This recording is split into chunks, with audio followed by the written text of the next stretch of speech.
अब तो आप लोगों को यकीन होने लगा होगा कि हम लोग डायबिटीज़ को पोलियो की तरह भगा सकते हैं।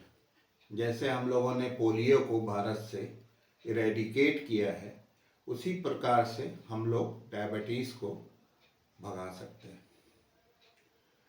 डायबिटीज़ में आप लोग तो जानते ही हैं कि मीठा खाने से ब्लड शुगर बढ़ता है। तो क्या नमकीन खाने से भी ब्लड शुगर बढ़ता है? क्या खट्टा खाने से भी ब्लड शुगर बढ़ता है? या घी खाने से भी ब्लड शुगर बढ़ता है? नमस्कार, मैं डॉक्टर मेहर अब्बास, आपका अपना हृदय रोग विशेषज्ञ और हेल्थ कोच,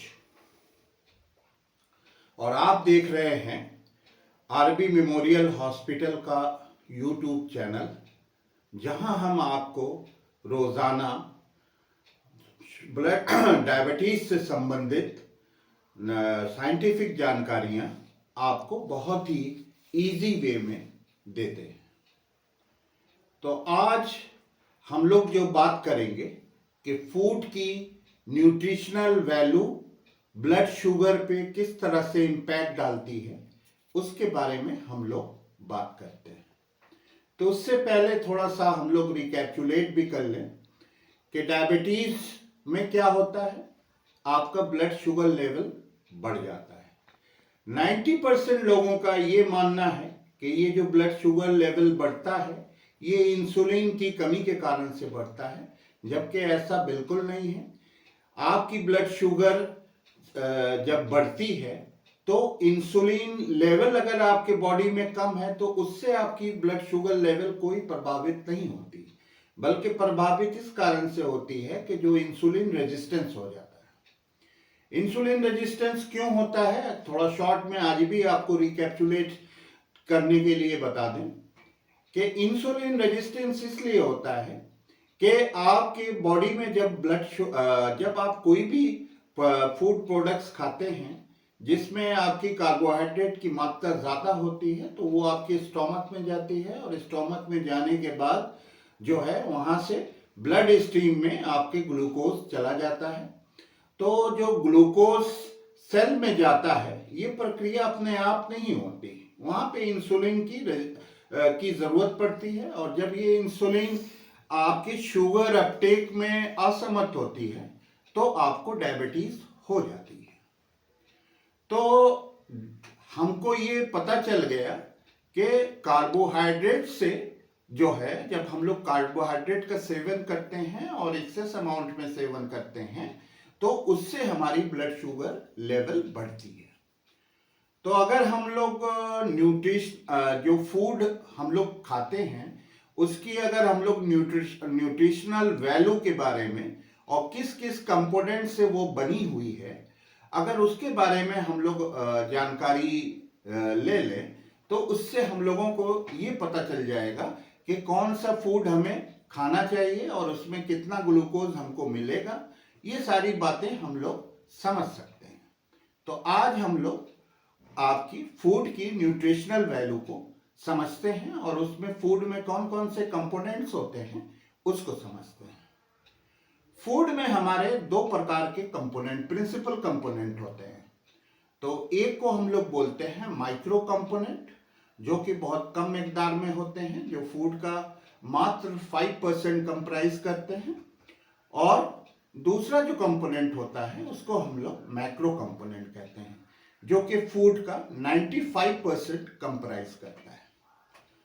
तो आपको हम माइक्रो एलिमेंट कंपोनेंट्स जो होते हैं, जिसको माइक्रो न्यूट्रिएंट्स बोलते हैं, ये जो माइक्रो न्यूट्रिएंट्स होते हैं ये आपके वाइटामिन्स होते हैं, मिनरल्स होते हैं, एंजाइम्स होते हैं, और थोड़े फाइटो कंपोनेंट होते हैं।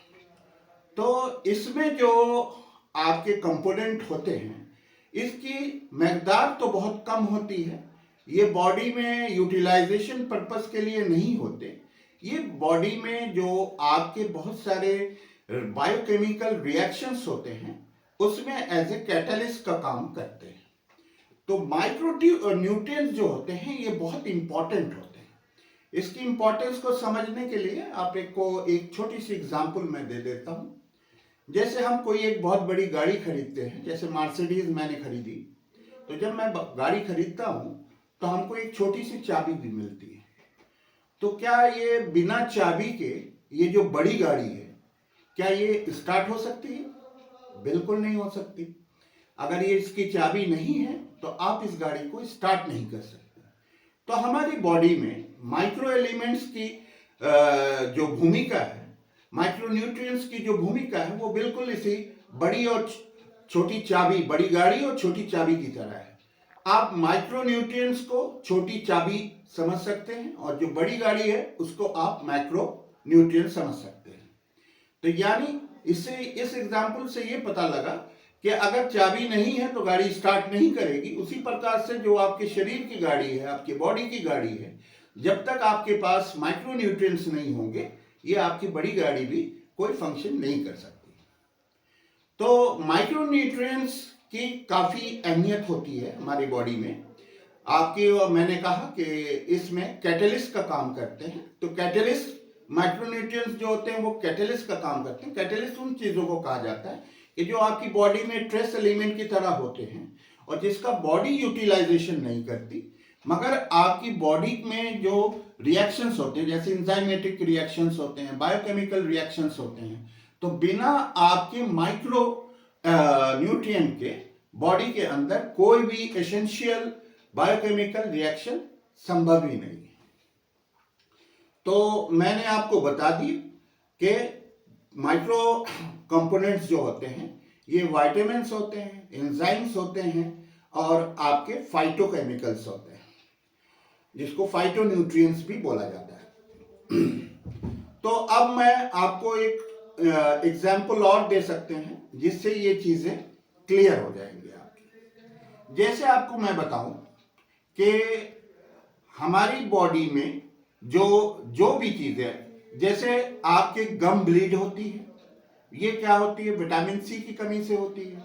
तो विटामिन सी की कमी से जब आपके गम ब्लीड होती है तो इसमें क्या होता है? विटामिन सी हमको कहाँ मिलता है? नींबू में मिलता है, आंवले में मिलता है, मगर ये बहुत कम मात्रा में होता है। मगर अगर ये ना हो तो आपको गम ब्लीड हो सकती है। तो यहाँ पे इसकी इंपॉर्टेंस को समझा जा सकता है कि होती तो बहुत थोड़ी मकदार में, मगर अगर हम लोग की बॉडी में विटामिन सी नहीं जाएगी तो आपको गम ब्लीड हो सकती है। दूसरी एग्जांपल्स हम आपको बताते हैं। बोन्स जो होती हैं वो प्रोटीन्स की बनी होती हैं और वो काफी लचीली होती हैं, फ्लेक्सिबल होती हैं, मगर उसमें क्या होता है कि जब कैल्शियम आके चिपकने लगता है बोन्स के ऊपर, जिसको हम लोग कहते हैं आपके कैल्सिफिकेशन ऑफ बोन्स, तो जब कैल्शियम आके चिपकता है तो अगर वहां पे विटामिन डी ना हो तो वो आपकी कैल्सिफिकेशन ऑफ बोन्स संभव ही नहीं है। तो जब तक विटामिन डी वहां पे नहीं होगा आपकी बोन की कैल्सिफिकेशन नहीं होगी, और जब तक बोन कैल्सिफाइड नहीं होगी, कैल्सिफिकेशन बोन में नहीं होगा, तो आपकी बोन्स में मजबूती भी नहीं आएगी। तब नहीं तो वो फ्लेक्सिबल ही रहेगी जैसे जो प्योर प्रोटीन की बोन्स होती है। तो आप इसकी अहमियत को समझ सकते हैं कि विटामिन सी की क्या अहमियत है, विटामिन डी की क्या अहमियत है, और एंजाइम्स की। वैसे लीवर में बहुत सारे रेट लिमिटिंग एंजाइम्स होते हैं, जिसको हम लोग जैसे कहते हैं, जो आपकी कोलेस्ट्रॉल सिंथेसिस होती है उसके लिए काम होते हैं, जिसको एसिटाइल कोएंजाइम ए वहां पे कैटलिस्ट का काम करता है, और जो एंजाइम्स होती है उसको हम लोग कहते हैं HMG CoA रिडक्टेज, जिससे आपकी कोलेस्ट्रॉल इनिबिशन होता है, बहुत ज्यादा कोलेस्ट्रॉल नहीं बनता। तो इस प्रकार से आप इन सारे माइक्रोन्यूट्रिएंट्स की अहमियत को मैंने आपको एग्जाम्पल्स द्वारा बता दिया। अब आते हैं हम आपके मैक्रोन्यूट्रिएंट्स, जो कि आपके शरीर में 95% कंप्राइज करते हैं। उसमें क्या क्या होते हैं? उसमें आपकी प्रोटीन होते हैं, फैट होती है, कार्बोहाइड्रेट होती है और वाटर होती है। तो इसमें जो प्रोटीन होता है और फैट होती है और जो वाटर होता है, ये बॉडी के स्ट्रक्चरल कंपोनेंट को आपके बनाता है। मसलन जैसे आपके बाल हैं, तो ये भी प्रोटीन के बने होते हैं। नाखून है तो ये भी प्रोटीन के बने होते हैं। तो ये जो आपके लीवर है, किडनी है, ये सारे ऑर्गेन्स जो होते हैं बॉडी के, वो प्रोटीन के बने होते हैं। मगर कार्बोहाइड्रेट जो है ये कोई स्ट्रक्चरल कंपोनेंट नहीं होता। ये आपकी बॉडी के कोई भी पार्ट्स को या ऑर्गन को या टिश्यू को ये नहीं बनाता, ठीक है। तो ये जो है, और ना ही बॉडी के अंदर ये स्टोर होता है। इसको प्लांट स्टोर करते हैं, फोटोसिंथेसिस होती है, आप लोगों ने पढ़ा होगा लोअर क्लासेस में, फोटोसिंथेसिस होती है, तो वहां प्लांट तो स्टोर कर सकते हैं, मगर ये आपकी बॉडी में स्टोर नहीं होता। जब आपकी बॉडी में एक्सेस कार्बोहाइड्रेट हो जाता है, जो मैंने आपको प्रक्रिया बताई, और वो क्या होता है, फिर वो बॉडी में फैट में के रूप में कन्वर्ट हो जाता है। जो मैंने आपको सारी प्रक्रिया अपने अगले सारे वीडियोस में, ये चीजें आपको हर वीडियो में तकरीबन मैं बताता रहता हूं। तो ये क्या होती है कि ये फैट में कन्वर्ट हो जाती है, और फैट हमारी बॉडी में स्टोर कर सकती है, मगर कार्बोहाइड्रेट बिल्कुल नहीं कर सकती। कार्बोहाइड्रेट की ह्यूमन बॉडी के अंदर स्टोरेज की कोई प्रक्रिया नहीं होती, क्योंकि ये कार्बोहाइड्रेट जो होती है ये कोई आपकी बॉडी का स्ट्रक्चरल कंपोनेंट नहीं होता। तो कार्बोहाइड्रेट क्या करती है कि कार्बोहाइड्रेट आपको एनर्जी देती है। कार्बोहाइड्रेट का जो काम होता है वो आपकी बॉडी को एनर्जी देना होता है।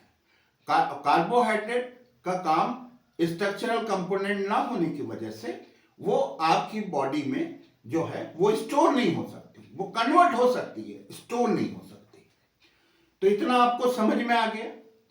तो अब मैं फूड की कुछ न्यूट्रिशनल वैल्यू के बारे में बात करते हैं, और मैं आपको बताऊंगा, जैसा मैंने सवाल आपसे पूछा था कि आपको मीठा खाने से शुगर बढ़ती है, नमकीन खाने से शुगर बढ़ती है, या आपको खट्टे खाने से शुगर बढ़ती है, या घी खाने से। तो अब हमको ये चीज देखना है कि आपकी न्यूट्रिशनल वैल्यू कितनी है।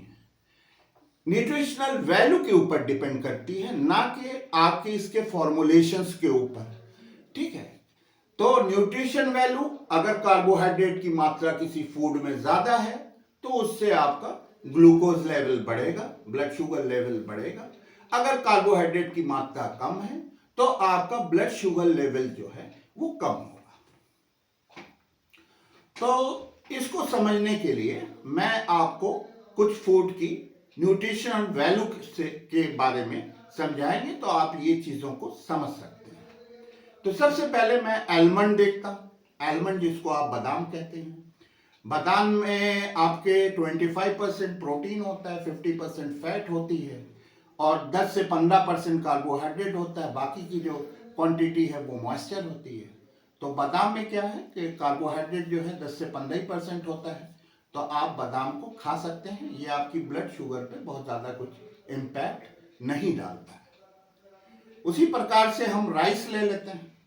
राइस में क्या होता है कि 70 से 80% जो है वो कार्बोहाइड्रेट होता है, बाकी में उसके प्रोटीन होते हैं, फैट होते हैं, और कुछ मॉइस्चर भी होता है। तो चाहे वो आपके वाइट राइस हो या ब्राउन राइस हो, दोनों में जो कार्बोहाइड्रेट कंटेंट है तो वो आपका 70 से 80% होता है। तो हम जो है चावल बहुत ज्यादा नहीं ले सकते, क्योंकि चावल में इसका जो कार्बोहाइड्रेट कंटेंट है वो आपका 70 से 80% होता है। तो हम लोग चावल का सेवन बहुत ज्यादा नहीं कर सकते, खा वो ब्राउन राइस हो चाहे व्हाइट राइस हो, दोनों का जो कार्बोहाइड्रेट कंटेंट है वो 70 से 80% होता है।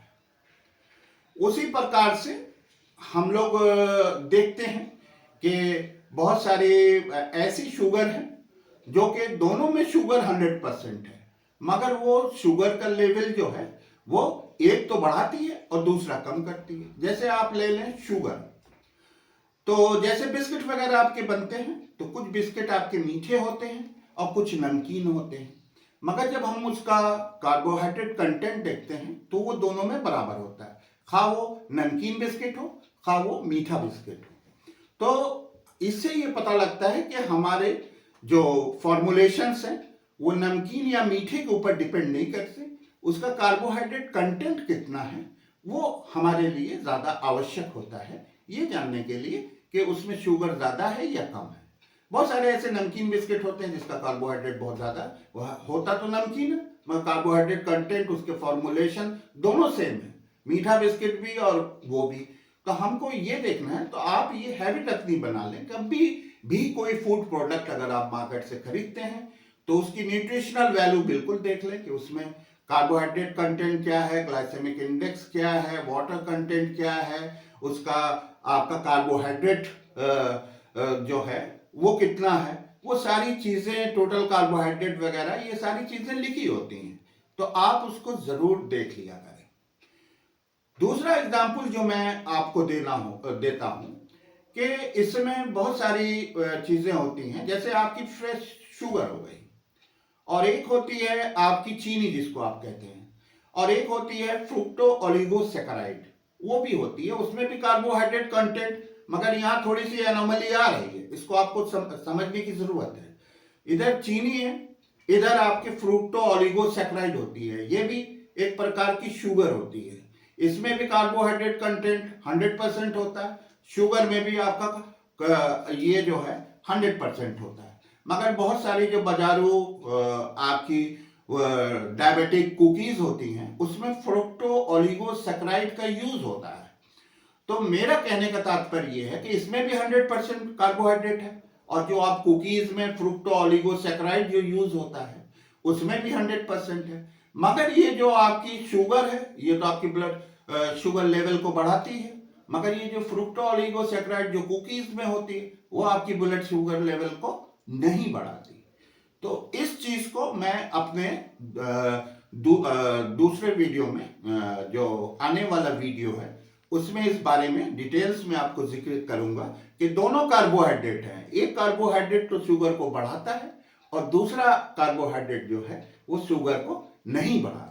यानी जो शुगर को बढ़ाता है उसको हम लोग ग्लाइसेमिक कार्बोहाइड्रेट बोलते हैं, और जो शुगर को नहीं बढ़ाता उसको हम लोग नॉन ग्लाइसेमिक आपके कार्बोहाइड्रेट बोलते हैं। इसके बारे में हम तफसील से जिक्र करेंगे अपने नेक्स्ट वीडियो में। तो अब आपसे जो हमारी एक गुजारिश होती है वीडियो के एंड में वो ये कि आप लोगों को किसी प्रकार की कोई भी जानकारी डायबिटिक्स संबंधित, आपको किसी प्रकार की अगर जानकारी लेना हो तो डिस्क्रिप्शन में हमारा नंबर्स रहता है, ईमेल आईडी रहता है, और दूसरे आप वीडियो के कमेंट में भी हमसे आप किसी भी सवाल का आंसर आप पूछ सकते हैं। मैं आपके लिए तत्पर हूं, और आप जब चाहें ऐसे क्वेश्चंस हमको करें। ऐसे क्वेश्चंस अगर हमारे सामने आते हैं तो हमको बहुत अपने को आनंदित फील होता है। तो आप ऐसे क्वेश्चन हमसे बराबर पूछा करें, कहीं भी पूछ सकते हैं आप ऐसे क्वेश्चन। Thank you.